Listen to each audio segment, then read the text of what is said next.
Olá, tudo bem? Você vai ver agora a entrevista de Roberto Baggio. Roberto Baggio, ele é um dos coordenadores do MST, foi também um dos coordenadores da vigília Lula Livre. Esta entrevista foi realizada em Curitiba, em uma sede, do MST, onde hoje os militantes do MST preparam marmitas que são distribuídas a pessoas pobres na capital paranaense. Baggio, ele deveria ter sido, ou ele estudou para ser padre, mas deixou a carreira ou o estudo para ser um sacerdote e se dedicar à luta por terra para agricultores que não têm ou não tinham onde plantar. O Roberto Baggio concedeu essa longa entrevista na sede, portanto, do MST, para o documentário 580 Dias, que está com grande audiência na rede, e por isso eu agradeço a todos vocês. Roberto Baggio, que é da coordenação estadual do MST e também da coordenação nacional do MST, e como nós vimos em várias imagens, teve uma presença muito forte na vigília Lula Livre. Baggio, como é que nasceu a vigília? Como é que nasceu? Como é que ela surgiu? Desde que vocês chegaram lá na Polícia Federal, e a decisão, quando é que vocês tomaram a decisão para dizer, nós vamos ficar até a liberdade do Lula? A gente vinha acompanhando o cerco jurídico, político, institucional de prender o Lula e de sequestrá-lo. E na medida que as coisas vão acontecendo, nós aqui do Paraná recebemos a informação que o Lula viria para cá e fomos se preparando para acolhê-lo aqui, no sentido de ter um acolhimento, ser acolhido pelo povo brasileiro, pela militância. E foi o que aconteceu no dia 7 de abril. Quando o Lula chegou aqui, nós estávamos com umas 15 mil pessoas em frente à Polícia Federal para recebê-lo. E a Polícia Federal revelou sua natureza, usando de violência brutal contra os manifestantes, jogando bombas sobre crianças, mulheres, velhos. E foi ao redor de umas 3 horas de muita violência, mais de 100 feridos, machucados, atropelados pelas bombas de gás e também pelo cerco que a Polícia Militar ao redor do Santa Cândida começa a conter os manifestantes.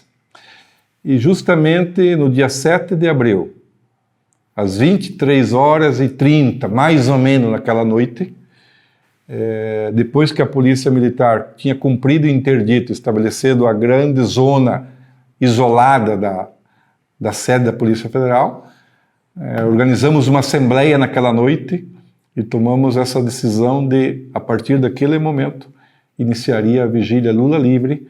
Com que objetivo? Com o objetivo de libertar o Lula. Ela só acabaria com a liberdade do Lula.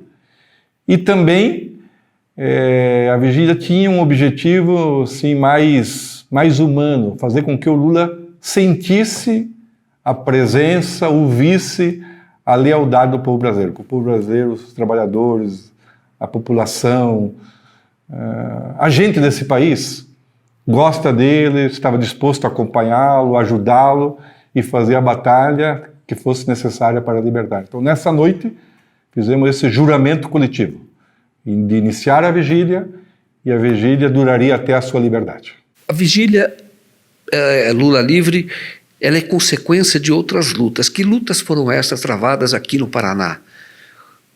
Lutas que deram aí a vocês, ao movimento, musculatura, deram experiência para fazer essa vigília, que talvez seja uma vigília política, talvez seja a mais longa da história, talvez seja um recorde até, que é essa que durou 580 dias.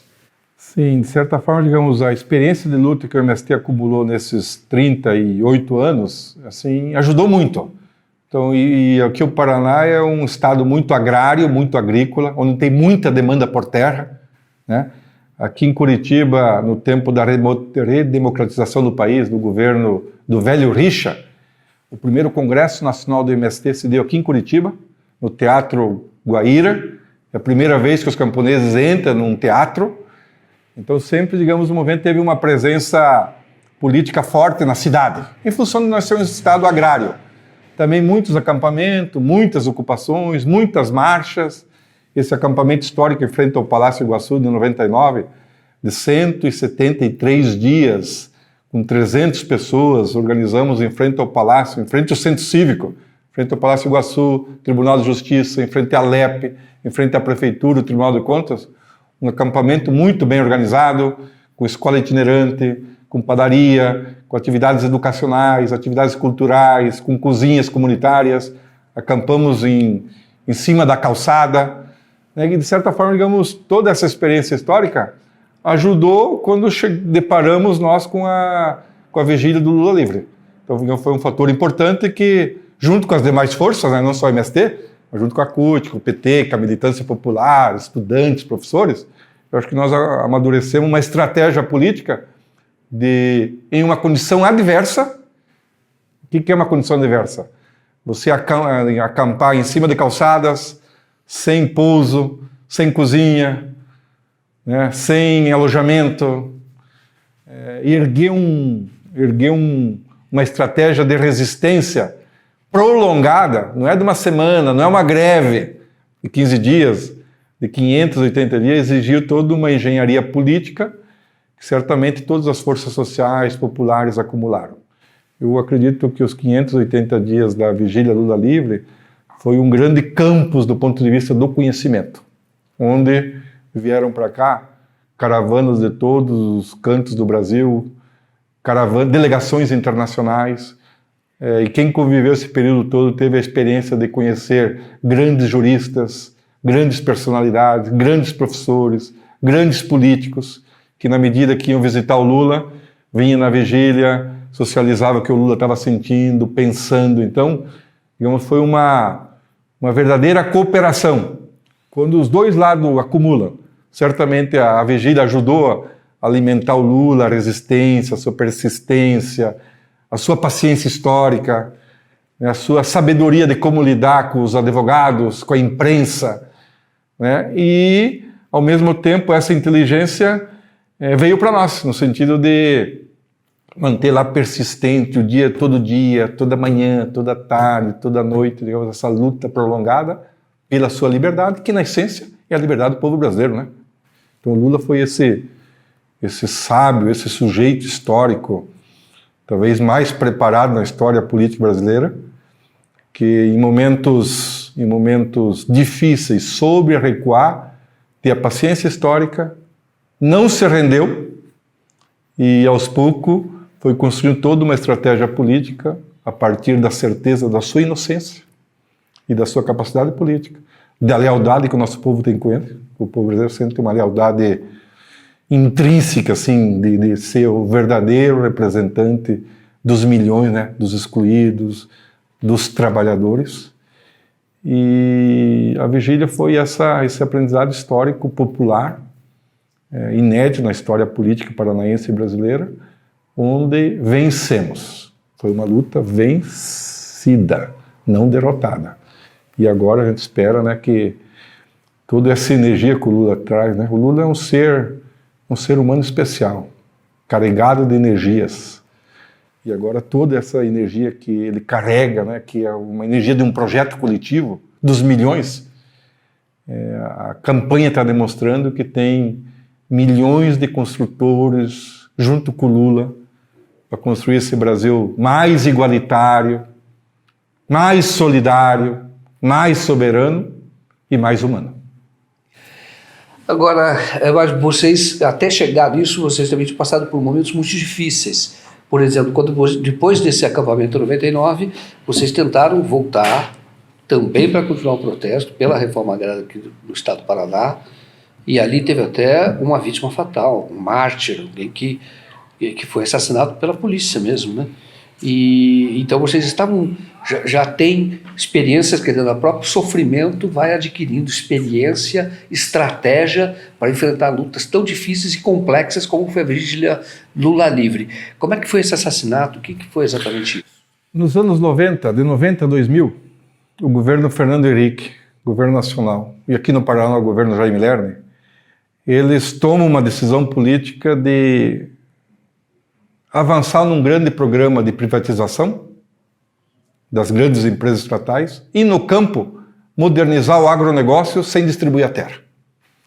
E todo mundo sabe que o Paraná é um estado essencialmente agrícola. Tem milhões e milhões de camponeses que sonham com terra. E esses milhões e milhões de camponeses no Brasil inteiro e os milhares aqui no Paraná organizam uma centena de acampamentos. Nós chegamos a ter mais de 20 mil famílias acampadas nesse ciclo de 90 e 2000. E para conter essa demanda social, o aparato de segurança do governo do estado, as milícias privadas, a elite paranaense organiza uma estratégia de destruir o movimento pela violência. Então, os 8 anos do governo Jaime Lerner foram despejadas mais de 15 mil famílias, foram presas mais de 400 militantes, foram assassinadas 19 militantes. Então foi um período muito duro do ponto de vista da reforma agrária. Com muito assassinato, prisões, despejos, torturas. E isso tudo, de certa forma, além de gerar muita dor e sofrimento, também temperou uma geração de militantes, né, que no sofrimento também acumularam experiências. Então acredito eu de que a organização da Vigília Lula Livre, essa experiência histórica do MST foi decisiva no sentido de criar as bases centrais, digamos, do que seria organizar em um centro urbano, uma condição adversa, um acampamento de uma resistência prolongada. Exige muita sabedoria política, muita tática jurídica, muita experiência de manter uma coesão ampla com os diversos setores atuando, né? Enfim, e perseguir sempre o objetivo estratégico, que era a liberdade do Lula e a sua inocência e a retomada da reconstrução do Brasil. Então, foi um pouco esse, digamos, os aportes que, queiramos ou não, digamos, a militância do MST, junto com as demais forças políticas, partidárias, sociais, digamos, aportou na Vigília Lula Livre. A vítima foi o Antônio Tavares, não é isso? Antônio Tavares. Que hoje tem até um monumento em homenagem a ele. Isso, essa vítima, esse massacre na 277, então eram 2.000 camponeses que vindo do interior em direção a Curitiba, aqui no município de Campo Largo, a 20 quilômetros de Curitiba. 2.000 camponeses vindo, uma frota de 40 ônibus. A polícia militar interdita, proíbe o avanço dos ônibus e organiza, digamos, um sistema repressivo muito violento. E estabelece um tempo para nós chegar no entendimento. Esse tempo não foi possível, não teve acordo, porque nós queríamos virmos a Curitiba negociar a pauta da reforma agrária e a polícia queria proibir o nosso acesso a Curitiba. Então, a partir daí, os grupos especiais, o comando da polícia, organizam um verdadeiro massacre, por terra e por ar. Tiro, bomba, helicóptero por cima. E essa violência foi tão extrema, tão brutal, que são mais 185 feridos e machucados, um assassinado, e milhares de pessoas paramadas, perdidas durante uma semana nessa região de Campo Largo. Esse caso permanece impune até hoje. Em função da sua impunidade, a Comissão de Direitos Humanos da ONU abriu um processo, aceitou a nossa queixa-crime contra o Estado brasileiro e contra o governo do Estado do Paraná, e o processo está em fase de julgamento final na Corte Interamericana de Direitos Humanos, que certamente vai ter uma condenação pesada sobre o Estado brasileiro e sobre o governo do Estado, e também recomendando, digamos, tratamentos diferenciados para casos como esse se venham a ocorrer. O muito importante foi o relacionamento com as pessoas dali. com as pessoas que moravam ali. E é inegável que havia um transtorno para aquelas pessoas. Como é que vocês faziam, como é que vocês fizeram para conviver sem maiores problemas, sem maiores transtornos, ou sem um conflito maior? O transtorno estava havendo, era inegável.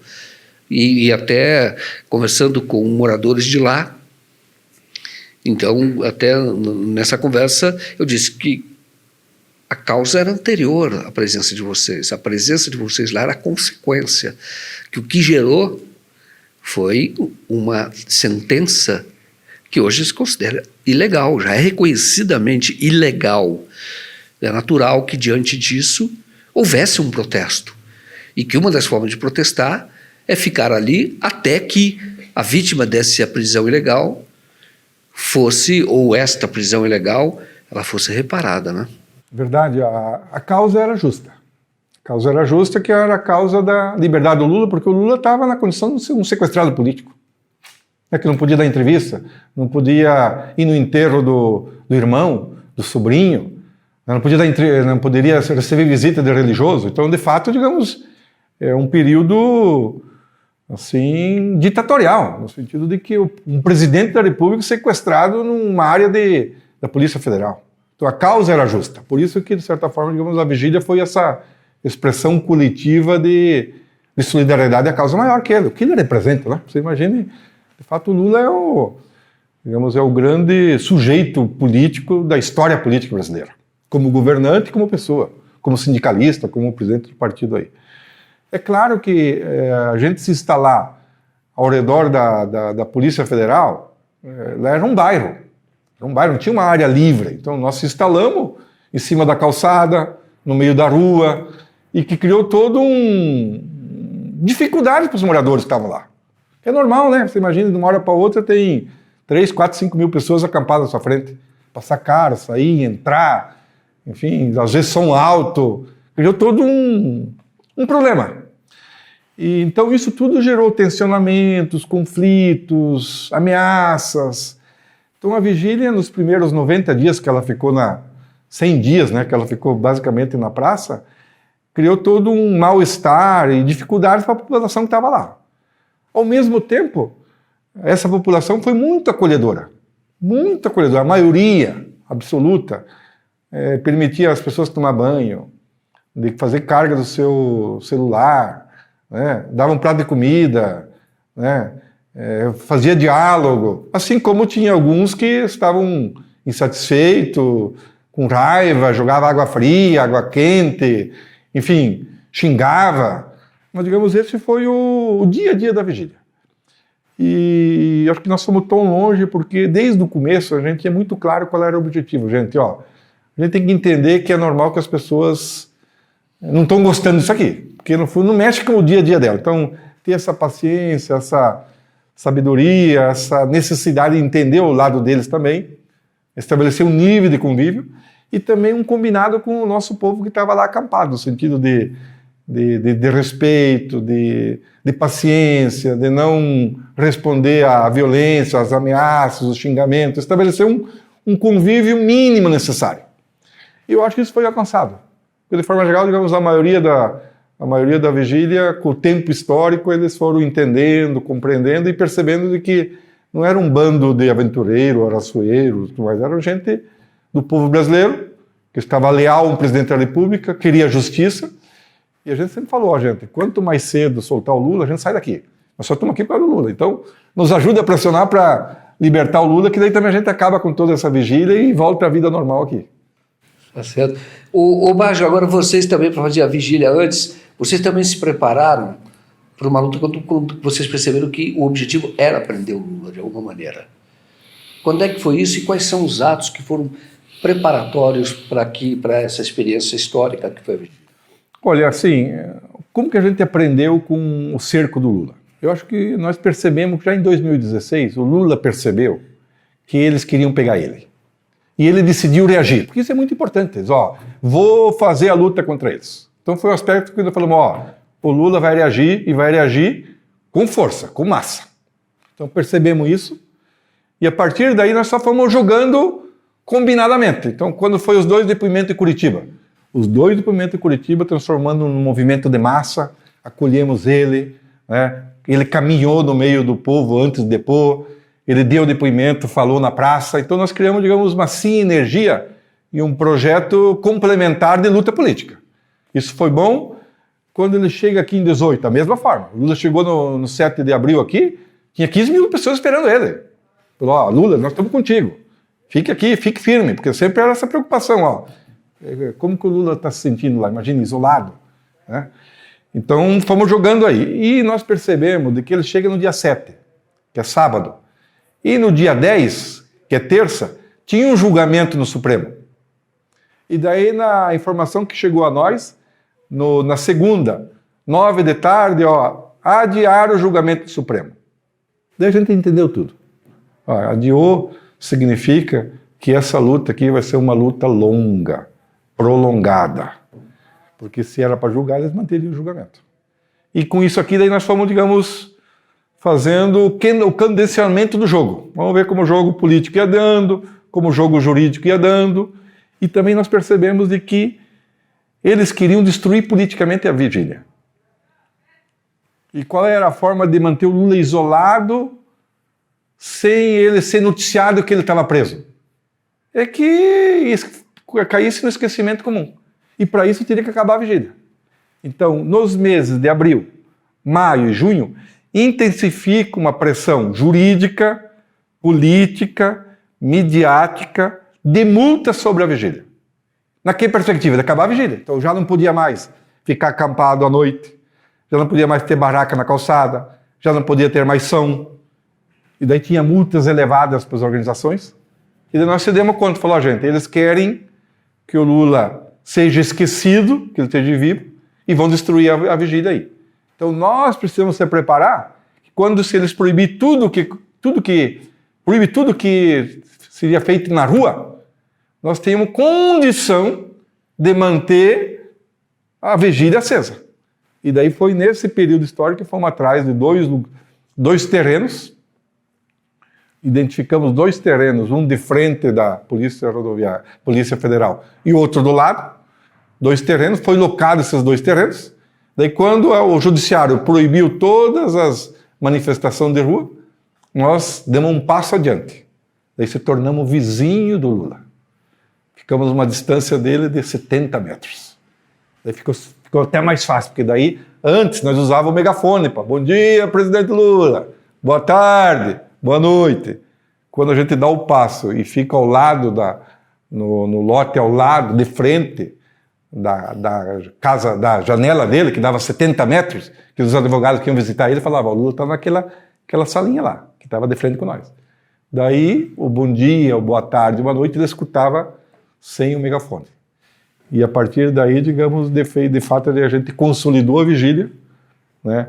Diminuiu o contingente de gente, porque daí nós estávamos em espaço seguro, eles não tinham mais como destruir a vigília, nós estávamos estruturados para fazer uma luta prolongada, o tempo que fosse necessário, porque nós tínhamos terreno locado nosso, garantido, e tinha capacidade política de organizar os revezamentos quinzenais, eles no final de semana, era uma procissão, uma romaria do Brasil inteiro para Curitiba e caravanas internacionais. Então nós só ficamos, digamos, coordenando esse movimento dessa grande romaria política, de fé, de solidariedade, de luta, de reconhecimento, de encanto com o presidente, de lealdade à sua causa. E daí nós sempre falamos, virou esse campus universitário de muito debate político, de estratégia jurídica, né, de música, de debate, de cultura, de convívio, atividades formativas, pintura, teatro, artes, tudo. Foi essa grande engenharia que daí nós fomos fazendo no dia a dia. Não tinha segredo, nós tinha que organizar o fazimento. E assim foi os 580 dias.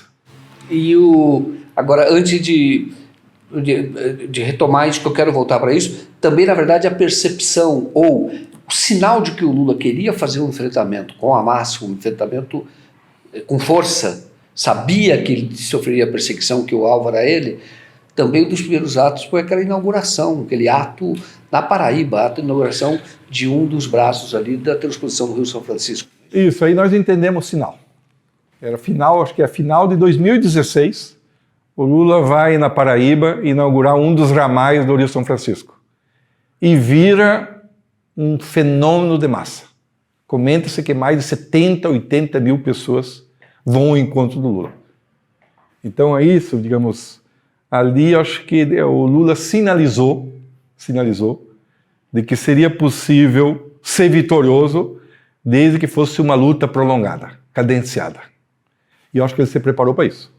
Ele se preparou por isso, pois nós podemos ver que depois desse ato lá da Paraíba, foi uma crescente. Os depoimentos de Curitiba, ficou massivo também. A campanha do Lula, ele liderando as pesquisas, transfere a maioria dos votos para o Haddad. O segundo turno também não foi uma derrota política, a diferença foi alguns milhões de votos, mas não foi assim, vexatória, né? E quero dar um dado a mais.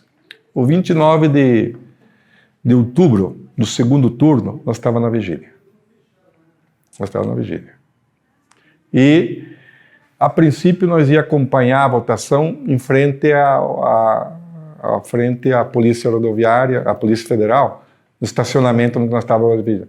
Mas vimos que o ambiente era um pouquinho tenso, decidimos ir na Casa Marielle. Então, ficamos lá dentro com uns 70, 80 militantes e acompanhamos a votação, a apuração e tudo mais que consolida a vitória do Bolsonaro. Os coxinhas, os bolsonaristas vão tudo para lá. Então, chegaram lá umas 20 mil pessoas. E tomaram conta de tudo. Praça, tudo aí. Mas não mexeram em absolutamente nada da vigília. Todas as nossas bandeiras, tudo lá. A Polícia Militar estabeleceu as divisórias, foi plenamente respeitada. E nós estávamos com uns 50, 60 militantes na Casa Marielle dentro lá. E era uma festa comemorativa deles, eles venceram. E sobre nós vinha tudo que é tipo de xingamento. Acabou! Povo da mortadela e do pão! Acabou! Amanhã vocês vão embora! Tá bom, ficamos lá esperando até umas 11h30, meia-noite. Eles foram tudo para casa, tudo mais. E daí nós desativamos o nosso grupo e fomos dormir na creche.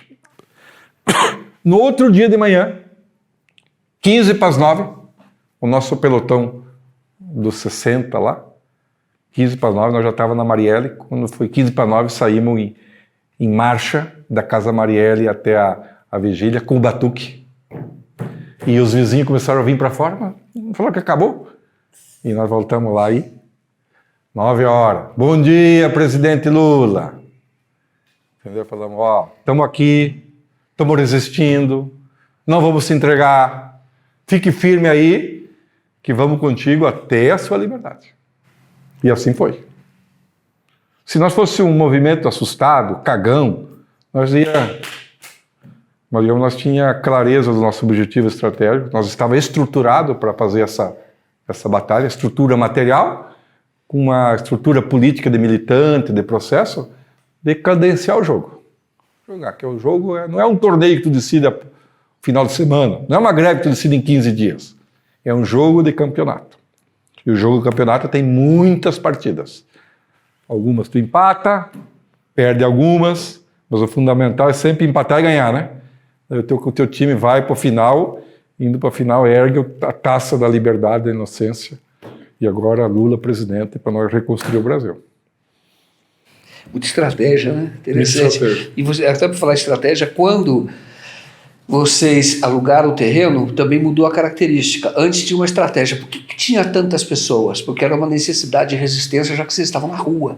Porque se tivesse pouca gente na rua, era fácil a polícia dispersar e tirar. Com muita gente era muito mais difícil. Então era uma necessidade que houvesse muita gente em barracas, na rua, na calçada. Essa era a necessidade. Quando vocês têm o terreno, pode ter menos pessoas, porque aí vocês já estavam garantidos pela lei de um espaço privado, que aí a polícia não podia entrar, nem nada disso. Bem, isso aí. Então, no tempo que nós estávamos na rua, sempre nós tinha aí, digamos, nos primeiros meses de abril, umas 1.000 pessoas constantemente, todo dia.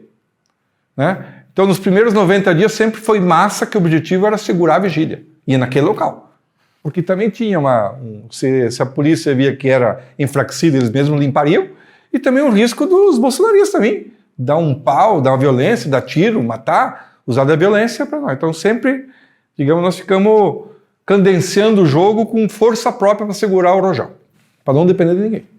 Isso foi muito importante e também estabeleceu um nível de relação de respeito político.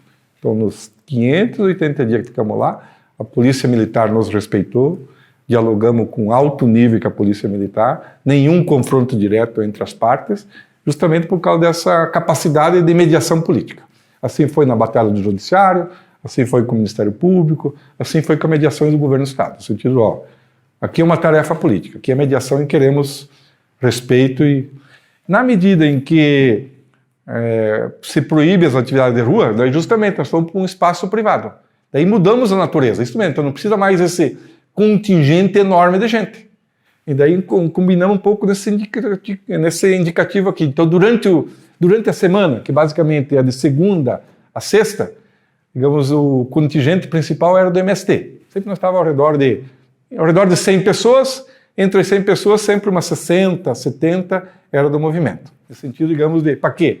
Cumprir as tarefas de segunda a sexta, do bom dia, do boa tarde, do boa noite, equipe de limpeza, equipe de saúde, equipe de comunicação, com os demais juntos, enfim, para manter a rotina da vigília. A rotina da vigília. E, com o tempo também, nós falamos assim, gente, então, agora, e no sábado e domingo, daí vinham as caravanas do Brasil inteiro. Então, no sábado e domingo era um fervo de gente, que era bonito. Era uma riqueza, todo mundo, caravana que vinha, ficava, e voltava, tirava foto, então virava aquela mística.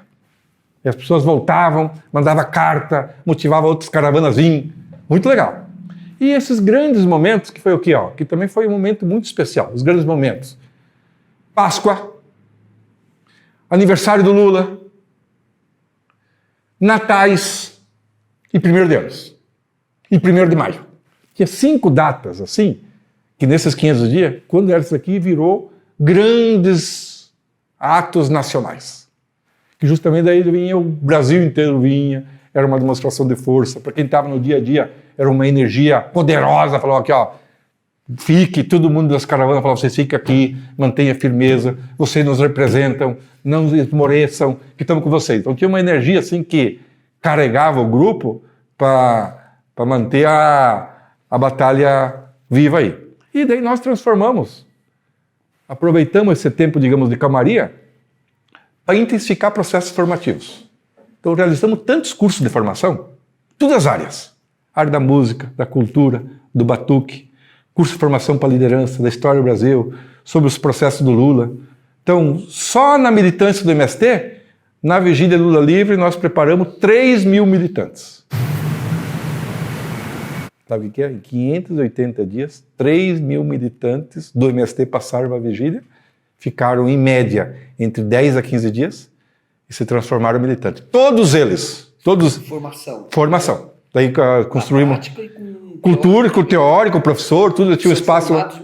Militantes. Camponeses. Então, em média, 2, 3 horas de manhã e 2, 3 horas da tarde. Cadeira sentada aí. Qual foi o principal legado da vigília?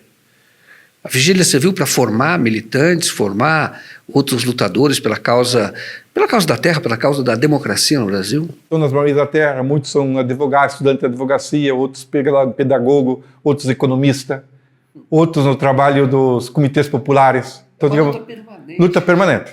Uma luta por estratégia. Então, veja bem, para nós no Paraná, nós somos um estado. Se em 580 dias nós preparamos 3.000 militantes, esse é o ganho político. O que fica? O ganho político preparou uma geração. E o que era mais importante, todos esses nossos militantes que vieram aqui, todos eles, nós organizávamos caravanas de ônibus, né? Então era cada ônibus 45 dias.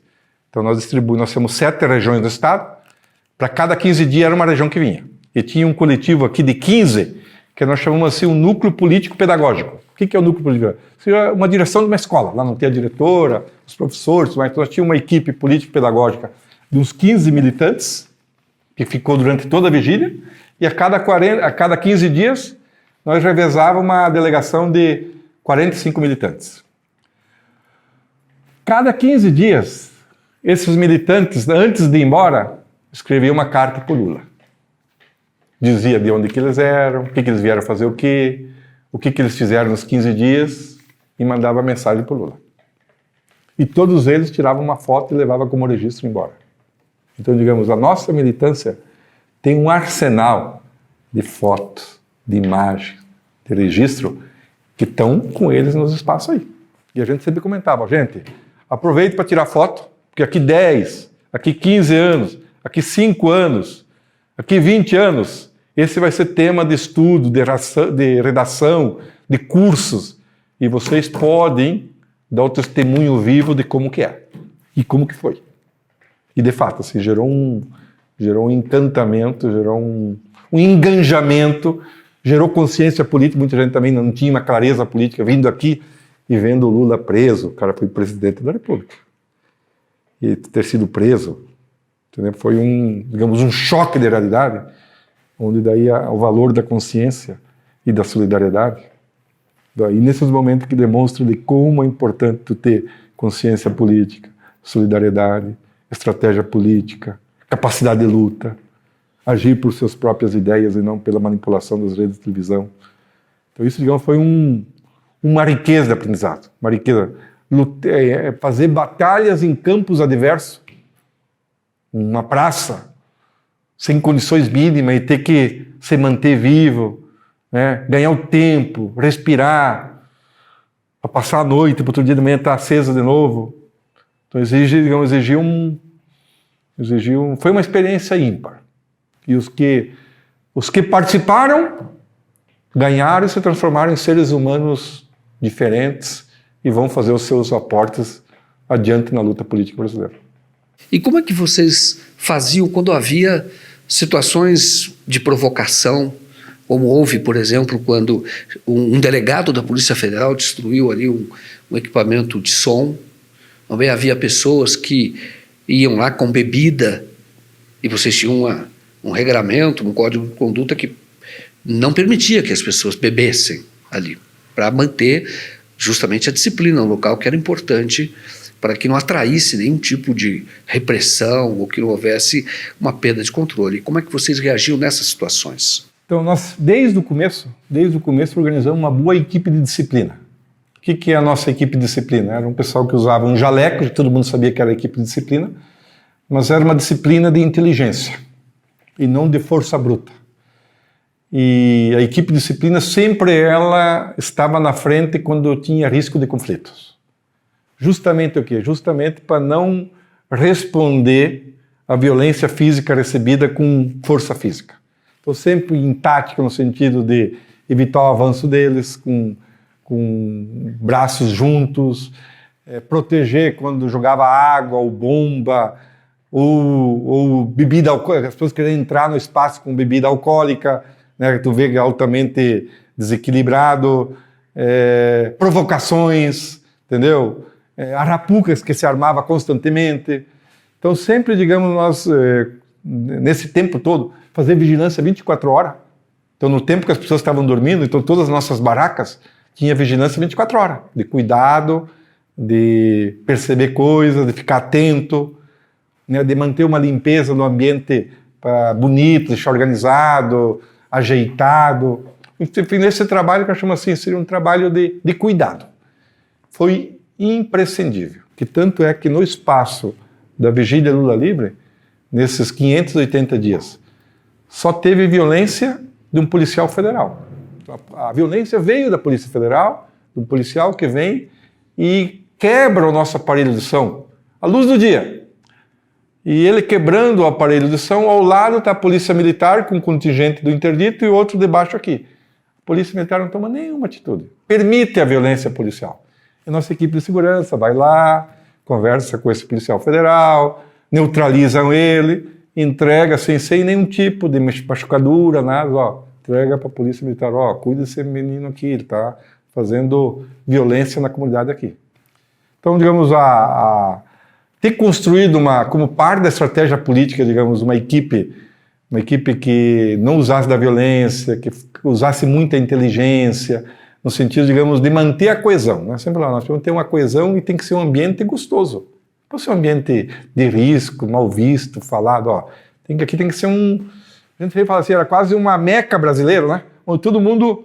Porque o verdadeiro presidente era o Lula. A gente sempre faz esse comparativo, né? O Lula era a figura política brasileira e mundial que mais recebia notícia e visitas, e o Palácio Popular era a sede da Polícia Federal. O Palácio do Planalto passava batido, ninguém sabia que existia. Então aqui a quantidade de figuras do mundo político europeu, asiático, latino, os grandes artistas de Hollywood estavam aqui, os grandes juristas, os grandes advogados, os grandes teóricos, os grandes teólogos vieram visitar aqui. E todos eles entravam com imaginando que o Lula tivesse deprimido, que tivesse mal. Ao contrário, ficava lá 2 horas com o Lula, o cara saía mais abastecido do que quando entrou. No sentido de que ele tem uma energia, essa fonte de vida, né? Essa fonte de cuidado, de amor, de carinho, assim, aquela energia que, digamos, tu coopera, né? Recebe ela e distribui. Então isso é a fortaleza do Lula. E essa energia vinha na Virgínia também. De vez em quando ele mandava uns bilhetinhos, tô com vocês, fique firme. Às vezes mandava o lanche. O que ele recebia de lanche, ele mandava para nós, repartia. Então, imagine, entendeu? Uma coisa que é muito, digamos, é muito humanidade, é muito simbolismo, né? Entendeu? Então, nós sentimos assim. E uma última. Depois de 4 meses, nós já estava no terreno aqui. Vem um ônibus da velha guarda do ABC, dos metalúrgicos. Estava ali Djalma Bom, Jair Meneghelli e aqueles vários outros deputados federais e estaduais. E lá tem aquele filme da linha de montagem. Era como nasce o sindicato metalúrgico, a estratégia de luta e tudo mais aí. E nessa semana que eles vêm, nós aqui na Casa de Formação Marielle, nós estávamos com um curso de formação de 60 jovens. E qual era a temática? A agitação e propaganda. Como que tu faz agitação e propaganda no meio das massas? E daí eles vêm visitar o Lula e fala assim, um dos que coordenava aqui, falou, nós estamos aqui com o filme de montagem. Falou, vamos passar junto aqui. Então daí na Casa Marielle assistimos junto lá ao filme que eles, com os 40 metalúrgicos e os nossos 60 jovens lá. E no final fizemos um debate, eles foram colocando assim, bom, naquele tempo histórico, como que eles faziam agitação e propaganda para criar o clima no meio das massas para as greves. Então lá apareciam os testemunhos do Djalma Bom e tudo mais, e ele junto aqui.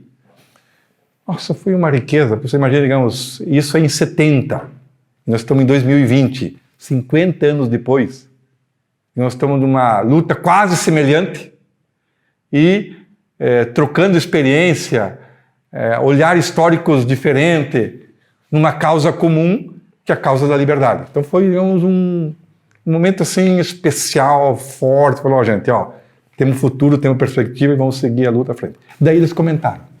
Falou, sabe, Baixo? Sim. Em média, o Lula, no seu tempo político de deputado, de presidente do sindicato, presidente da República, deputado federal, em média, ele tinha ao redor de 18 horas por dia convivendo com gente. 18 horas por dia. Então significava que ele dormia 6, 7 horas. E o tempo dele era convívio. E daí uma procuradora do Ministério Público do Trabalho falou o seguinte, Baggio, o Lula está isolado lá. O objetivo deles é para que ele entre em depressão, para que ele possa se definhar humanamente. E daí que nós, digamos, deu mais certeza para nós. O sentido central da vigília, talvez o objetivo segundo, é fazer com que o Lula tenha certeza absoluta no sentido de ouvir, de escutar, que o povo brasileiro vai ser leal para ele até o fim, que não vai esquecer daqui. Então aquela visita, que daí já é lá por mês de agosto de 18, Ela deu certeza para a gente. Uma das tarefas centrais da vigília é fazer com que o Lula sinta que o povo brasileiro não vai abandonar. Vai estar com ele até o fim. E essa é a nossa missão principal, talvez além da liberdade. É manter ele, que é o sentido que ele possa se manter vivo, confiante. Ó, aqui fora tem um coletivo que expressa o desejo do povo brasileiro, que vai estar com ele até o fim, até a sua liberdade. E jamais vai esquecer lá. Então, digamos, são um aprendizado que a gente foi... Nós fomos... cada dia aprendendo, né? Porque era um Brasil aí. Era um Brasil. A presença de testemunhos, de oportunidade de formação, que só aproveita quem está lá. Entendeu? Não tem outro jeito de explicar. É isso mesmo. Entendeu? E quem é a procuradora que falou que... Margarete Matos. Ela é procuradora-chefe do Ministério Público do Trabalho. Daqui do Paraná. Procuradora-chefe do Ministério... Margarete Matos, tem o zap dela se tu quiser. Margarete Matos, do Ministério Público do Trabalho, procuradora-chefe do Ministério Público. Muito aliada nossa, muito amiga nossa. No sábado e no domingo ela estava lá. Que ótimo, porque realmente o Lula, e ele gosta muito de gente, ele tem necessidade de conversar, ele gosta disso. Isso, daí que ela falou, você imagina embaixo, ele está isolado. Então ele falou, ó, daí que a gente foi começando a juntar as peças, né? Porque o núcleo do ABC era o núcleo dele, o Djalma Abão, o Jair Meneghelli, entendeu? É os compadres deles. É isso mesmo. Entendeu? Então daí nós fomos, opa, daí falou, mais talvez mais do que a liberdade, ó, a vigília visava alimentá-lo. Então nós temos ele tem que sentir o bafo, o calor do povo brasileiro. E na medida que a gente se tornou vizinho, a gente falou assim, depois que a gente conseguiu dar para assim, ó, nós somos vizinho de lote. O que o vizinho de lote faz? Ó, toda manhã, ô vizinho, dormiu bem à noite? O que vai plantar hoje? Tá tudo bem? Como que fica? Então, aqui ficou um canal direto da vigília com a janela dele lá. E o que é a mística de que tanto se fala e que foi muito importante para a manutenção da vigília, o ânimo dos militantes? Dentro do MST, a gente aprendeu com a experiência das Madres de Maio. As Madres de Maio na Argentina. Então, ficamos estudando, nos nossos processos formativos, como parte da estratégia das Madres de Maio, para vencer toda aquela força militar destrutiva, elas organizaram o cerimonial que toda quarta-feira, ele aconteceria. Entendeu? Então, nós partimos desse ponto, falamos assim, bom, gente, como que vamos construir, a vigília precisa ter um cerimonial. Por que o cerimonial? Para que o Lula, digamos, saiba os momentos que vão dialogar com ele. Daí apareceu a ideia, então tá bom, pode ser o bom dia, pode ser o boa tarde e pode ser o boa noite. Isso, então maturamos na coordenação, então vai ser no bom dia, na boa tarde, boa noite, e vai ser o momento que a vigília vai estar dialogando com o Lula. E daí fomos amadurecendo essa estratégia do cerimonial ser rigoroso. Ó, o bom dia é 9, o boa tarde é 14 e o boa noite é 19. Não é 9h30, não. É horário. Então daí nós maturamos essa filosofia dentro da coordenação e aprovamos nesse indicativo aí. E também falamos assim, ó, gente, na medida que nós estava longe, quando nós estava na Praça Olga Menário, era um pouco mais difícil por causa do som, megafone, essa coisa toda. Mas na medida que a gente encostou no Lula, como vizinho de lote, tu tomou vizinho de lote aí. Então, os 15 minutos que a gente vai estar conversando com ele, digamos, da 15 para as 9 até as 9, 15 para as 2 até as 2, 15 para as 7 até as 7, esse momento antes de dizer bom dia, a gente tem que preparar. O Lula não pode ouvir qualquer lorota lá. Ele é presidente da República, o cara é culto.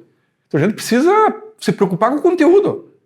Então também fomos amadurecendo de que cada momento desse tem que ser um momento de preparação, que tenha um bom conteúdo, uma boa arte, uma boa poesia, uma boa música, porque tu está dialogando com o presidente da República.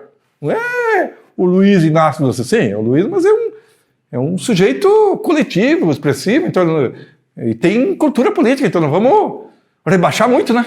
Então também os desafios das organizações que tocavam e seriam responsáveis cada dia tinha que cuidar do conteúdo desses momentos, que no fundo era... Nós ficávamos falando assim, gente, nós estamos dialogando, dando uma aula para o Lula, no nosso olhar, de 15 minutos. E aproveita que depois que acabou a vigília, o tempo do Lula é outro. Então vamos aproveitar agora. Agora o Lula está com nós. Porque depois que ele sair daqui, o mundo dele é o Brasil e o mundo. Ele não vai ter mais esse tempo com nós. Então nós estamos privilegiados, entre aspas, de ter esse convívio, ter essa relação nesse tempo histórico. E foi mais ou menos nesse sentido. Então por isso que também todo bom dia, todo boa tarde, boa noite, era uma grande celebração, era uma grande mística. Tinha alguns momentos que era luzes para o Lula, toda a sexta-feira de noite, então eram energias positivas, rezas, dos orixás, dos santos, dos anjos. No domingo tinha o interreligioso, no sábado tinha as atividades culturais, então seria bom, como nós vamos alimentando o intelecto do Lula, né, com cultura, com política, com conhecimento, com empatia, com energias boas. Tudo isso foi esse tempo da vigília. E era uma impressionante a criatividade, a riqueza daquele momento, os testemunhos. Então digamos, era bom. Agora, essa aula, esse conteúdo, ele não ouvia, ele ouvia o bom dia, né? Ele ouvia o bom dia, boa tarde, boa noite. Mas toda a música ele ouvia quando estava aqui, entendeu? E tudo isso aqui, as pessoas falavam para ele também. Então, por assim, tinha esses momentos introdutórios e se socializava, né? Quem tinha informação importante socializava, quem tinha ido visitar com ele repartia. Então nós tínhamos, digamos, uma interação e uma cooperação diária. E quando não era assim, nós tínhamos o privilégio de ter 2 psicólogos advogados, que seria o Rochinha e o Maneco, né? O professor Manuel e o Rochinha também.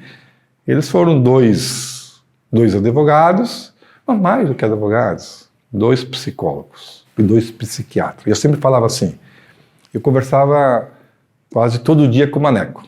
O professor Maneco era professor nosso aqui da Federal, da turma de Direito. E o Maneco que tinha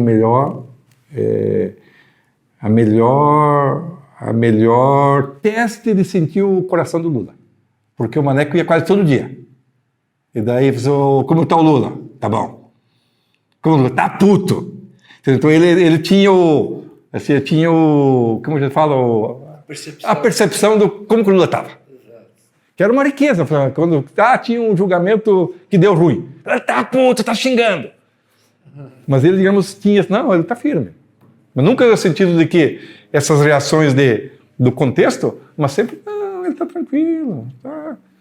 Aí, mesmo nos julgamentos, ele falava lá quando o Favretto deu lá, ele falou assim, não acredito não. Só vocês acreditam que eles vão me soltar. Não vai me soltar logo, não. Então ele tinha um olhar jurídico mais refinado do que os advogados. Eu tenho a seguinte impressão olhando assim, o Lula venceu a batalha política sobre ele, porque ele decidiu travar essa batalha. E na medida que ele decide travar, ele sinaliza que ele é inocente. Porque ele não ia entrar numa coisa assim, falando, não, eu tenho alguns probleminhas. Então, a decisão política dele é no sentido de, sou inocente. E várias vezes ele falou, inclusive na Praça São José, falou, gente, se eu estou mentindo para vocês, eu quero que um caminhão me atropele. Entendeu? Com isso aqui, ele se transformou advogado da própria causa. Tem um monte de advogados que ia com ele. Pois é, presidente, o senhor já está com 70 anos, vou fazer um acordinho, não sei o quê. Vou colocar a tornozeleira. Tornozeleira. Então ele foi o advogado da sua causa. Sim, no sentido de orientar o que do ponto de vista político era central na batalha jurídica. Ou seja, é um sábio, né? É um ser humano pleno, completo. Eu não troco a minha dignidade nem pela liberdade. Isso aí. Entendeu? Então isso nós via lá. Não, tá na hora, mas aqui é importante, já vai ser tornozeleiro. Não saiu daqui. Não vou sair. Então não tinha nenhum precedente histórico que um preso não queria sair do presídio. Entendeu? Então veja digamos, os paradigmas e os enigmas que estavam na batalha desse espaço aqui. Então, do ponto de vista da formação humana, do jogo político, das relações, da riqueza, era um centro avançado de conhecimento da batalha política. Tudo bem, foi muito... O que é vizinho de lote? Vizinho de lote, vizinho de lote é quando tu tem 2 lotes. Vizinho de lote. Lote, então, né? Assentamento, lote. Vizinho de lote. Então aqui ele está aqui, o lote dele é esse aqui, nós aqui. Então falamos, agora eu sou o vizinho do nosso, seria o camponês, né? Como o primeiro vizinho, a gente sempre fala assim no campo. O verdadeiro parente mais estratégico é o primeiro vizinho. Necessariamente esse primeiro vizinho não é de família. Então aqui depois que nós saímos da Praça Olga Benário, nós encostando aqui se tornamos o Lula. Agora nós somos vizinho de lote. Todo dia de manhã vamos chamar, ô Lula, dormiu bem à noite? Como está a lavoura aí? Estudou muito, leu muito livro? E vocês mandaram um bilhete falando isso? Não, né? Não, nas falas nós falava. Falava? Sim. Você falou, você é da Universidade Federal? Não, é que nós conheci o professor Maneco, foi o professor nosso da turma de Direito. Você foi aluno de Direito? Não, ele deu nossa turma aqui do Pronera que estudou Direito. Eu era aluno dele, nós conhecia muito. Entendi. E também nossa causa, ele sempre foi advogado nosso das batalhas maiores aí do MST. Entendi. Ele sempre foi nosso advogado. Interessante. Outra pessoa muito especial. Muito especial. Muito humana, é uma humanidade assim, impressionante. Eu conheço. É um ser que deu muita liga, pernambucano. Sabe outra coisa aí que descobrimos? Que o Maneco, o pai dele, conviveu numa das áreas que nós ocupamos nesse tempo do Jaime Lerner. Lá na região de Paranavaí, e uma das áreas que nós ocupamos... O pai do Manuel? Ele era agricultor? Agricultor. Lá mesmo? E convivemos lá naquele lugar. Mas ele não era do MST? Não, é que isso nos anos 70. Entendi. Ele viveu quando eles vêm para o Brasil, vêm do Pernambuco, eles vêm morar no norte do Paraná. E daí, na última área que nós ocupamos, e que fomos despejados pelo Jaime Lerner, o Maneco morou lá, e falou Cobrinco, e o pai do Maneco. Paranavaí? Paranavaí, a fazenda é Cobrinco. Mas era dele, não era? Não, era um poceiro. Ele tinha área lá. Não, eles eram um poceiro, com boia fria que trabalhava nas fazendas dos outros. Ele não tinha posse? Não, ele tinha posse, assim, digamos, mas não era um proprietário. Porque naquele tempo era muito posse, boia fria. Entendi. Então eles moravam nesse aí. Como é que você reagiu e as pessoas da vigília reagiram às notícias dramáticas, como a morte do Sigmaringa Seixas, do irmão do Vavá, do neto do Arthur? Qual foi o momento mais triste ali da vigília? Era assim um clima de muita tristeza e também de uma dor coletiva. Aquilo lá, digamos, essa dor que o Lula sentiu, ela chegava em nós. E daí também, para a gente se manter vivo, então nós construímos esses momentos fortes de mística, de reza, de renovar o compromisso, que isso ia passar, que o projeto deles iam desmoronar. Nós mantinha sempre a perspectiva da esperança, né? E digamos, essa energia coletiva que estava lá era o maior alimento nosso. No sentido, digamos, de a gente se cuidar junto, pelear junto, e as coisas iam passando, né? Mas e outra coisa também, além desses momentos muito difíceis para a vida dele, também deixava nós muito angustiados nas 2, 3 ameaças de transferência. Que de fato era, digamos, isolado, né? Tirado o convívio, a princípio, tinha um convívio mínimo aqui, né? No sentido de empatia desse alimento. Então, e acredito eu que essas energias, assim, ela se manteve por um longo tempo depois da vigília. Então, esses momentos mais, digamos assim, da dimensão da fé, da esperança, do religioso, da mística, né? Uma sociedade de irmãos, de camaradas. Então, digamos, foi momentos sempre muito fortes. E para ver como isso tem sentido, os momentos de maior alcance nas redes da vigília, quando mais gente acompanhava e tudo mais, era esse momento interreligioso. Que se fazia todo sábado das 6 às 7, uma hora de fortalecimento interior, né, de partilha. Era o que mais as redes acompanhavam. Era o momento, o ápice da vigília. As redes sociais? É, porque tudo era ao vivo, né?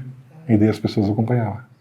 Daí às 7 horas em ponto, boa noite, Lula. Daí toda uma mística assim de vamos erguer as mãos e vamos mandar as energias para o Lula. Aí preces, orações, testemunho. Então fica aquele momento, sabe aquele momento de coroamento, ó. Vocês estão protegidos, pedir muito proteção para o Lula. Mantém-se firme, Lula, não adoeça, estamos aqui contigo. Entendeu? Então, os testemunhos, por si só, digamos, demonstrava que, de fato, digamos, a vigília tinha se estruturado e consolidado como um processo de capacidade política que se manteria por um longo tempo. Eu acho que isso foi, digamos, foi ter essa sabedoria coletiva, digamos, que essencialmente é uma luta política, né? Que é um preso político, um sequestrado. E, bom, ele é um sujeito político, mas agora, digamos, ao redor dele, a sociedade brasileira é uma formação completa, heterogênea de tudo. Então, como cabe aí o terço católico, a Umbanda, orixás, o muçulmano, o ateu. Então era esse momento de evangélico, pastores, bispos, padres, leigos, tudo que esse grande, parece que é aquele momento da comunhão, sabe? Como que tu, nossa, saía renovado e abastecido. Opa, começa amanhã estamos aqui, que já fechava a noite assim com o astral. E era muito bonito aquelas cenas assim, quando era o final era o Boa Noite Lula, né? Rezava tudo, umas 19 em pontos, e daí encaminhando as energias para ele. O que é a mística, que você fala de mística? A mística difícil conceituar ela. Digamos, a mística é o sentido da vida. Vou dizer assim, então tudo que dá sentido à sua existência, à sua atividade, ao seu objetivo estratégico, e que te alimenta essa perspectiva. Então ela pode estar materializada numa boa poesia, numa boa carta, num bom canto, num bom testemunho, num bom compromisso de fé. O que, digamos, te move. E sempre em torno, digamos, do ideário de comum, de solidariedade, de humanismo. Então, eu acredito que a vigília foi uma grande mística. Ela, digamos, ela se constituiu, ela criou musculatura, digamos, porque era uma obra coletiva. Tem indivíduo, não era... A expressão é coletiva em tudo. E só por isso dá certo. Senão não dava certo, não tem dúvida nenhuma. Ela foi esse fervo de iniciativas, de projeção, de ideário coletivo, e se fazendo, e criou um formato, e foi só crescendo esse tempo todo. Como é que você busca se fortalecer? A vigília tinha um papel, uma das finalidades que era fortalecer o Lula. E você, como é que você se fortalecia naquela luta? Tinha, assim, digamos, os momentos alguns momentos de perda eleitoral. Estavam alguns momentos de demonstração de força para o lado de lá. Alguns momentos de umas liminares que te tiravam o sono. Então, digamos, diariamente era uma batalha. Aos 580 dias da vigília, não teve 2 dias iguais, não teve 2 tardes iguais. Foi tudo... Porque, digamos, era um espaço de campo aberto. E não tinha, digamos, um pelotão só. Tinha uma diversidade humana. E cada um com o seu sonho, com a sua expectativa, com o seu desejo. E tudo mais aí. E eu acredito, digamos, de que a nossa fortaleza foi de entender como um processo coletivo. Aqui nós acertamos. Ó, gente, nós somos uma força coletiva, e sendo força coletiva, a gente estamos acordados na missão maior, a liberdade do Lula, manter esse tempo histórico da resistência e fazer com que todas as atividades fossem geradores de processo bonito, gostoso, leve. Não teve tensionamento, não teve briga, assim, digamos, de coisa, ou hegemonismo. Por quê? Porque no fundo, gente, aqui é um espaço que cabe todos nós. Todos nós. Então, vocês imaginem uma atividade desse porte, que tem, digamos, as visões partidárias, né, que tem toda uma leitura, uma sua tática, tem as forças sindicais, as forças populares, o movimento social, o movimento espontâneo, milhares de pessoas espontâneas também, e os processos organizativos populares. Então, como tu ia construindo uma engenharia que cabesse todo mundo no seu tempo, seu lugar, que ficasse realizado com a sua forma. E o que nos ajudou é o tempo, fiquei pensando. Em média, nós tínhamos 12 horas por dia. 12 horas, 4 horas de manhã, digamos, se for das 8 às 12, e 8 horas à tarde, das 12 às 8. Então nós tínhamos, digamos, 12 horas de atividades por dia. É um tempo largo. Então isso possibilitou o quê? Que todo mundo ocupasse o seu tempo. Entendeu? Que também é uma forma, na medida que tu ocupa o seu tempo, participa, tudo, vai se realizando. É verdade que uma pessoa que foi visitar a vigília se amarrou no poste e ali achava que com isso iria libertar o Lula. Também é verdade que outras pessoas queriam que vocês invadissem a Polícia Federal, tirassem o Lula. E como é que vocês, diante de sugestões dessa, como é que vocês reagiam? Tu encontrava tudo que é tipo de ideias e de sugestões. Por exemplo, então, das forças partidárias. De vez em quando aparecia alguém, não, vamos sequestrar o Lula lá dentro, vamos lá tirar ele daí, aquela coisa toda. Entendeu? Então tinha essas ingenuidades, no sentido de fazer um sequestro, vamos ver como a gente tira ele daí, tudo mais. Quando vocês vão fazer isso aí? Ter cobrança sobre nós. Então tinha também indivíduos que passavam por carro e xingava e também não sustentava, né? Passava o xingo e corria.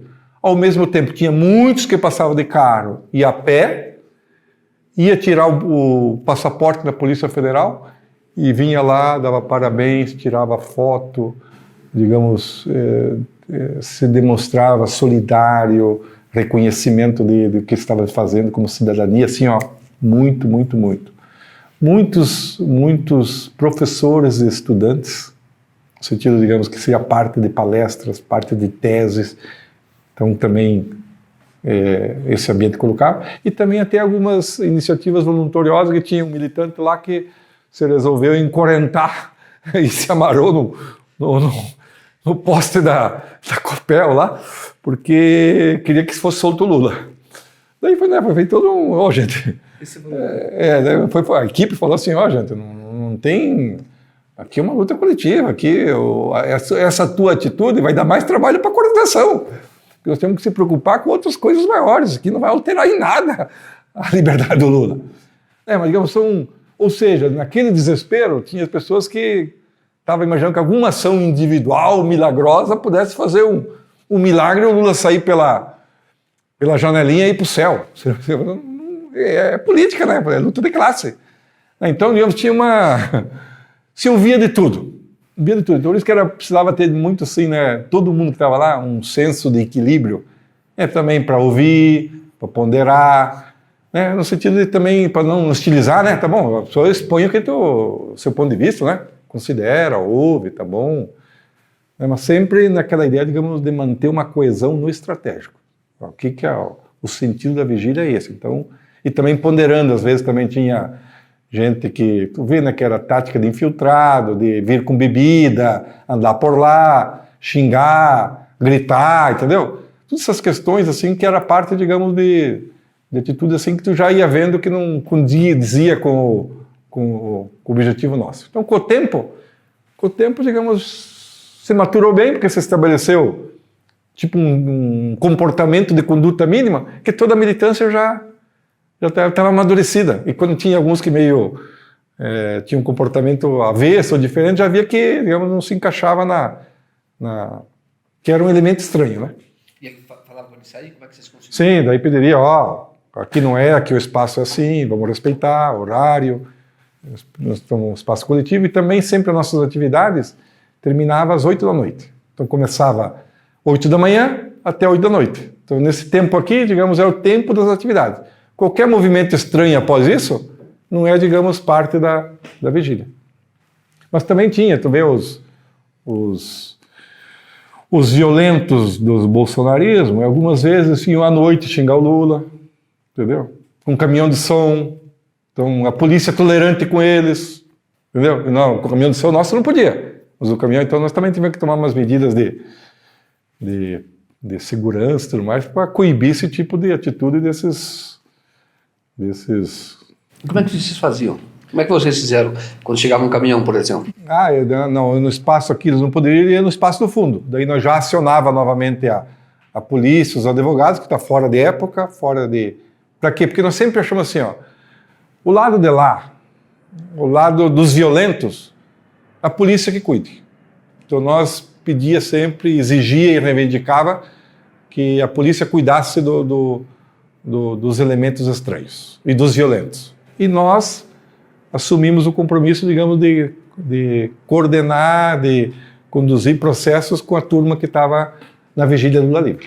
Para nós não assumir tarefas de polícia que nós não somos polícia. E também no seu risco de ser massacrado, receber um tiro, enfim, toda essa conduta aí.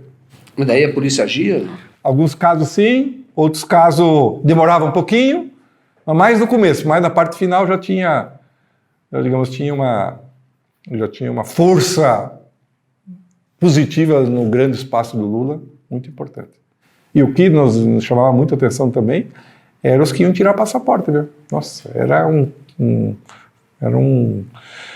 carreiro de gente que ia na Polícia Federal de tirar passaporte. A grande maioria simpática a nós. Grande maioria. Esse é o cidadão comum, né? Claro, expressava, né? E militante, comum. E outra coisa importante, que a vigília virou, segundo os taxistas, pegamos a área de táxi, ficou ponto obrigatório de quem vinha para Curitiba. Turístico. Né? Turístico. Muita gente vinha para Curitiba e passava na vigília. Então é um indicativo, né? São termômetros que tu mede como está o ideário, como vocês estão pensando. Então ele falou, o centro, a Polícia Federal virou ponto dos roteiros dos taxistas. E isso já era também um efeito político dessa luta, né? Sim, positivo, porque tudo significa... Claro, já estava ganhando, tendo empatia, que podiam ver, passava lá. É muito presente. Então, muita gente, assim, muita gente que vinha de longe do país, passagem aérea, às vezes ficava aqui só o sábado e domingo, passava o dia inteiro lá, acompanhava, tirava foto, voltava, entendeu? Às vezes chegava meio deprimido, e quando via tudo aquilo, voltava no final da tarde, entendeu? Irradiante. Falou, nossa, como foi bom estar aqui. Né? E principalmente quando a gente mostrava, o Lula está aqui, ó. Daí dava aquele choque, assim, de como pode ele estar lá, né? E a realidade aqui, então, aquele momento inicial de tristeza, de choro, mas depois logo se situava, explicava, o contexto é esse, nós vamos ser vitoriosos, né? Com essa bate-papo, e criava uma empatia, uma relação que só ia ampliando a luta. Bom, vocês já estavam numa luta muito intensa quando surgiram as primeiras mensagens acessadas pelo Walter Delgatti. Como é que foi a reação de vocês lá na vigília? Sim, nós sentimos aqui que a grande mídia tentou neutralizar, mas já era um sinal, digamos, que a torre de Babel deles já estava corroendo. Já estava corroendo. E também, né, a riqueza aqui que sempre... Por isso que o ambiente era um ambiente, vou chamar assim, da grande política. Porque o tempo que estava aqui, digamos, vieram para cá, vamos chamar assim, os grandes juristas, os grandes cientistas, tudo vieram para cá. Então nós tivemos a oportunidade de conviver com todo esse povo aqui, né? No sentido das análises, das estratégias, dos depoimentos, o que o Lula estava vendo. Então, digamos, a leitura da batalha política, nós tinha dos que ia visitar o Lula e muitas vezes o próprio Lula nas entrevistas. Então, digamos, era um ambiente assim da grande política. Tanto podia ver que a grande militância que estava lá estava muito antenada politicamente. E os que vinham de fora, às vezes vinham com essas loucuras. Não, vocês não vão soltar o Lula. Sim, vamos soltar. Vamos esperar que o judiciário solte. Ou se nós precisarmos soltar na marra, quando tiver 500 mil aqui, nós podemos soltar. Mas no máximo a gente conseguiu reunir é 20 mil. Então falta ainda 470. Entendeu? Quando nós tiver 500 mil, nós soltamos. Então vamos construir essa força. Então até que nós não tiver essa força, vamos jogar o campeonato. Né? Para não antecipar alguma partida que vai ser a nossa. Então nós sempre tivemos uma cautela enorme de não chamar a repressão. Isso foi um acerto político enorme. Nós nunca vamos chamar nem a repressão privada, desses bandos de maluco, nem ela, e nem a repressão pública. Nenhuma das duas. Porque no fundo seria, digamos, daí a política vai para outros meios. E daí vai ser contra nós. Quer dizer, por isso tem uma conduta, um código. Uma conduta, é isso aí. Que é o objetivo estratégico aqui. Para não atrair a repressão, é. Está dizendo.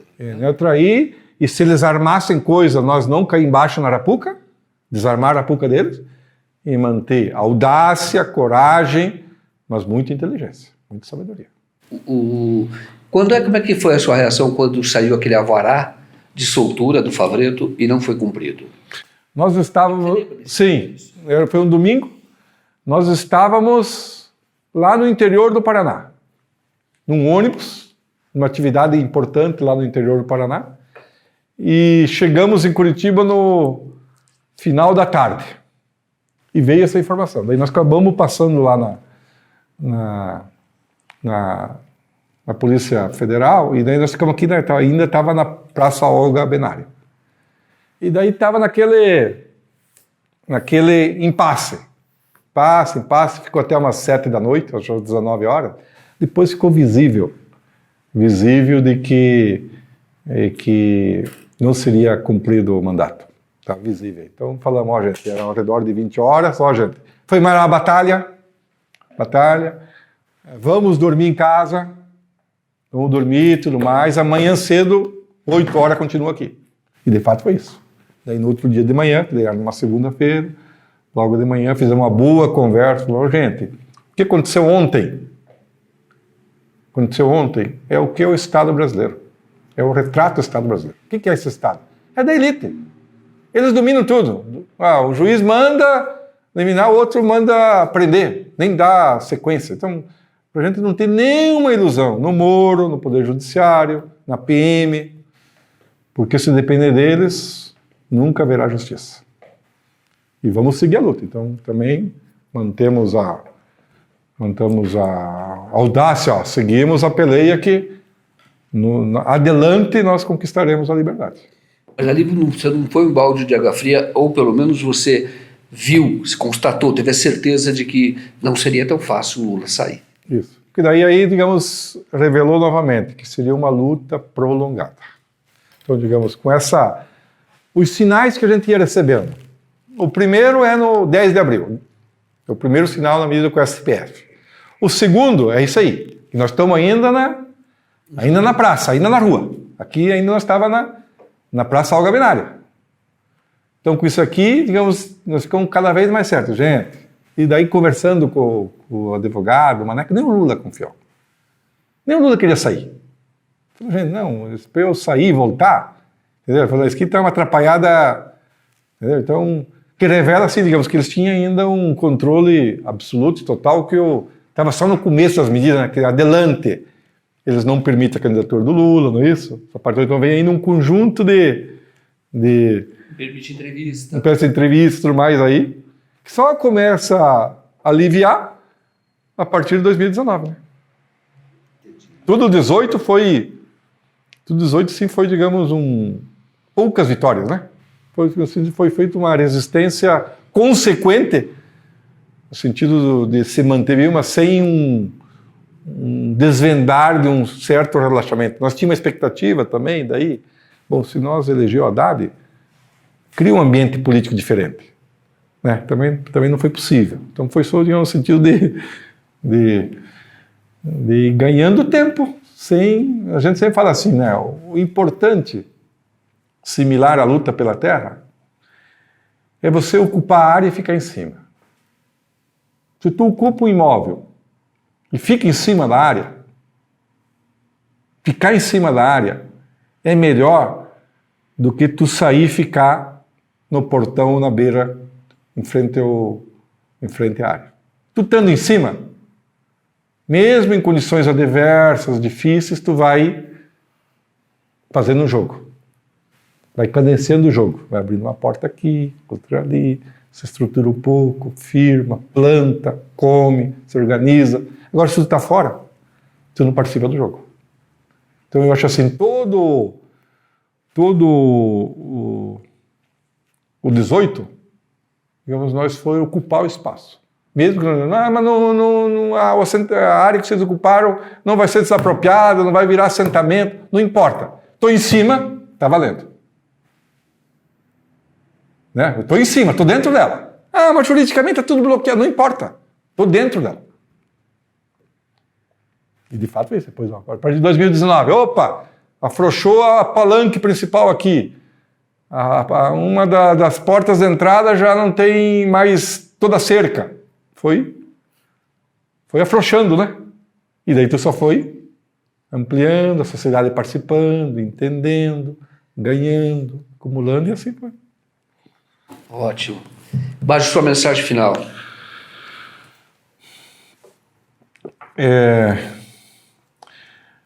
Eu acredito que nesse tempo agora, de 2022, a gente está numa condição bem melhor para travar a luta política do que foi nos últimos 4 anos. Se nos últimos 4 anos a gente fez a batalha, fez as lutas, construiu uma estratégia e venceu em uma condição adversa, nos 2 sentidos, né? O Lula preso e nós, o Brasil inteiro e o mundo, gastando energia para cuidá-lo. E fizemos certo, para libertá-lo e tudo mais. Então agora, nós arrancamos dele a liberdade, que reconhece a sua inocência. E temos, digamos, as energias livres dele e nossa para nesses próximos 90 dias, todo julho, todo agosto, todo setembro, para a gente vencer a batalha de outubro. É fundamental nós ganharmos as eleições de outubro. Nós ganhando as eleições de outubro, a gente derrota esse projeto da morte que é o nazifascismo. Nazifascismo é morte, é violência. A gente recompõe a democracia e, na sequência, a gente reconstrói o Brasil popular, soberano, o povo brasileiro. Por que a gente pode vencer? Porque nós temos o sábio da política. E o sábio da política é o Lula. Que ele se constituiu na luta diária. Como para sobreviver e se constituir como sujeito coletivo. Então ele é essa sabedoria e encarna esse projeto do desejo das massas, da maioria. O projeto dele é simples. A maioria quer ele.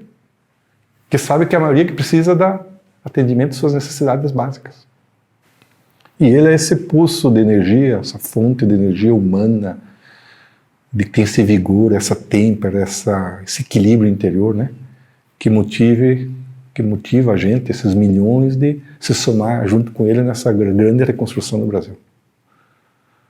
Vamos à frente, vamos vencer e vamos reconstruir o Brasil. Está em nossas mãos. Está mais fácil do que estava antes. Por isso que nós temos que gastar todas as energias para a gente não deixar escapar essa oportunidade histórica única que se abriu no cenário da luta de classe no Brasil. Bom, obrigado, Bartol. Agora, só para a gente saber um pouco da sua história. Você entrou no MST, a tua origem, a tua formação. Eu sou do oeste de Santa Catarina, né? Meus pais são agricultores familiares, sou uma família de descendente de italianos, 9 filhos, pai, 9 irmãos de família, todos agricultores familiares, trabalho na roça. Eu entrei no seminário, fiquei no seminário, fiz o ensino médio e o técnico de nível médio, segundo grau e o técnico, e fiz o primeiro ano de filosofia aqui na PUC em Curitiba, em 82. Daí saí do seminário, em 85 aqui em Curitiba, no Teatro Guaíra, organiza o seu primeiro congresso nacional do MST, e daí eu me somo na equipe que ajuda a organizar o congresso, a parte da infraestrutura e tudo mais aí. E assim se passaram 37 anos. Você quase foi padre, então? Eu fiquei no seminário até o primeiro ano de filosofia. Daí tinha acabado toda a filosofia e mais teologia. Fiquei 7 anos no seminário, entre o ensino médio e técnico, e 1 ano de faculdade. Quer dizer, e até uma influência católica no Sim, grande, forte, grande, né? grande. Tem um bispo, que era de Santa Catarina mesmo, que ele foi muito forte, não sei se é o nome dele agora. Dom José Gomes. Exatamente. Ele foi o nosso referencial nesse tempo lá do Santa Catarina. Exatamente. Tá certo, Baggio, muito obrigado, viu? Eu que agradeço. Yeah.